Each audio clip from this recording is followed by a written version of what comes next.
नमस्कार। मेरे इस चैनल में आप सबका स्वागत है।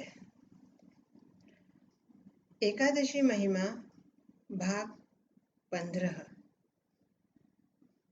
आज हम बात करेंगे पवित्रा एकादशी की। पवित्रा एकादशी को पुत्रदा एकादशी भी कहते हैं। जी हाँ, पुत्रदा अर्थात संतान देने वाली। कहते हैं इस एकादशी का व्रत करने से संतान अवश्य होती है।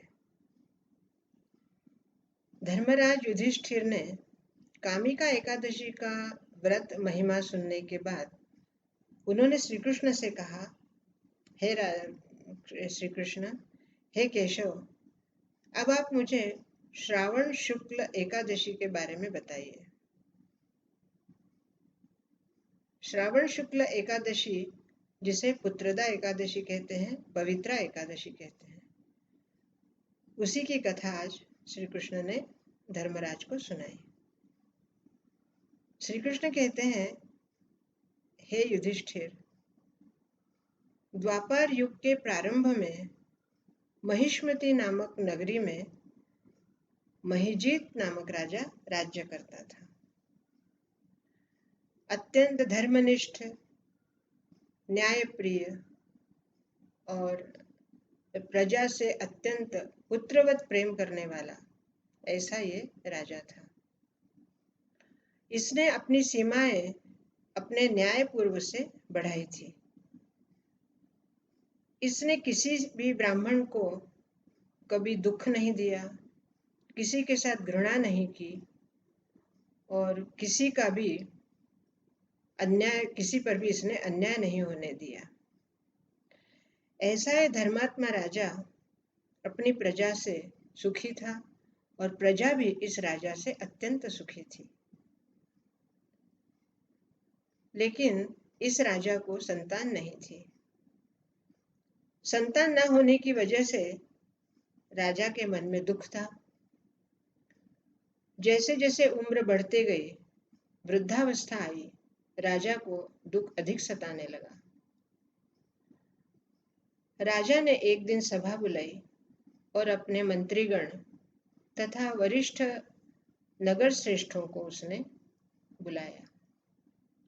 उस सभा में उसने कहा, हे मंत्रीगण, हे नगर श्रेष्ठ लोगों, आप सब जानते हैं मैंने न्यायपूर्व आज तक राज्य किया, लेकिन मेरी कोई संतान न होने की वजह से मैं अत्यंत दुखी हूं। अब आप लोग बताइए मुझे क्या करना चाहिए। चूंकि प्रजा से राजा भी बहुत स्नेह करती थी, इसलिए मंत्रीगण और नगरवासियों ने, नगर के जो श्रेष्ठ गण थे, उन लोगों ने निर्णय किया कि हम सब जंगल में जाकर ऋषियों से इस बारे में बात करेंगे। मंत्रीगण और नगर श्रेष्ठ जंगल में गए, ऋषियों के आश्रम देखे। आगे बढ़ने के बाद उन्हें लोमश ऋषि का आश्रम दिखाई दिया। जी हाँ, लोमश ऋषि, इनके बारे में कहा जाता है कि एक कल्प बीतने के बाद इनके शरीर का एक रोम गिरता है। ये वृद्ध ऋषि थे और जितेंद्रिय, चित्तक्रोध और अनेक शास्त्रों के ज्ञाता थे। सभी लोगों ने ऋषि को प्रणाम करके कहा, हे ऋषिवर, हमारे राजा निसंतान है और अत्यंत धर्मात्मा है, न्यायप्रिय है, दयालु है, कृपालु है। ऐसे हमारे राजा को संतान होनी चाहिए। आप कुछ उपाय बताइए। लोमश ऋषि ने अपनी आंखें बंद करके अपने तपोबल से उस राजा का पूर्व जन्म देखा। पूर्व जन्म में दिखाई दिया कि ये राजा कौन था। ऋषि ने आंखें खोलकर सारे मंत्रीगणों को, नगर श्रेष्ठों को कहा कि हे श्रेष्ठवासियों, हे श्रेष्ठ नगर के श्रेष्ठ लोगों, ये राजा पूर्व जन्म में कौन था और इसके किस पाप की वजह से ये निसंतान है, ये मैं आज आपको बताऊंगा। महीजित राजा पूर्व जन्म में एक निर्धन वैश्य था। निर्धन होने की वजह से इसने कई बुरे कर्म किए और बुरे कर्म करते करते एक बार इसने थोड़ी सी पूंजी लेकर कुछ व्यापार करने का सोचा। व्यापार के लिए ये एक नगर से दूसरे नगर गया।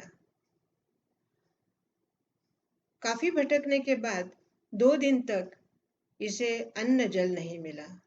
ये अत्यंत व्याकुल हो गया। व्याकुलता की वजह से ये जलाशय की तलाश करने लगा। एक दिन ज्येष्ठ महीने की दोपहरी को ये जब जलाशय ढूंढ रहा था, उसे एक जलाशय दिखा। वहां पर गया। वहां एक गाय, जो कि अभी अभी ब्याही हुई थी, वो गाय पानी पी रही थी। इस वैश्य ने उस गाय को वहां से भगाया और खुद वहां पर पानी पिया। हे श्रेष्ठ नगरजनों, उसी गाय की आत्मा दुखी और उस गाय के श्राप की वजह से ये निसंतान हुआ। लेकिन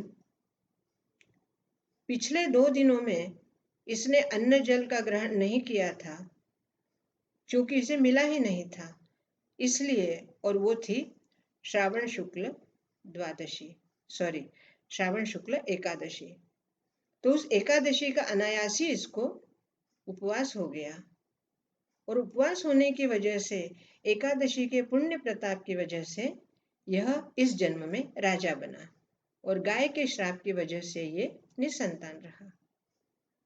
अब आप सब नगरवासी श्रावण शुक्ल एकादशी का व्रत करें, दिन भर उपवास करें और दूसरे दिन द्वादशी को अपने सभी पुण्य इस राजा को अर्पित करें। नगरवासी वापस आए और उन्होंने श्रावण शुक्ल एकादशी का व्रत किया। दूसरे दिन पारण किया और सभी लोगों ने अपने अपने पुण्य इस राजा को अर्पित किए।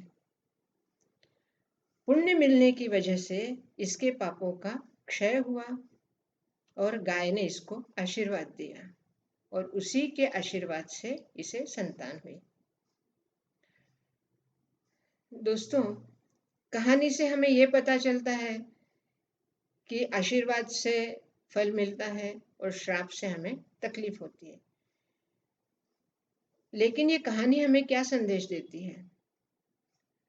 संदेश ये देती है कि इंसान की परिस्थिति अगर गरीब है, अर्थात वो निर्धन है, तब भी उसे बुरे कर्म नहीं करने चाहिए।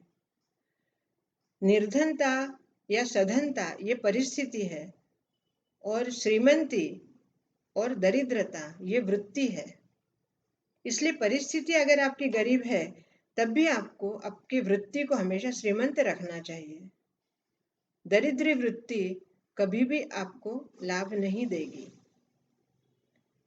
दूसरी बात, कोई भी व्यक्ति, कोई भी पशु या कोई भी प्राणी अगर अपना भोजन या अन्न, मतलब अन्न जल ले रहा हो, तो उसे कभी भी वहां से वंचित नहीं करना चाहिए।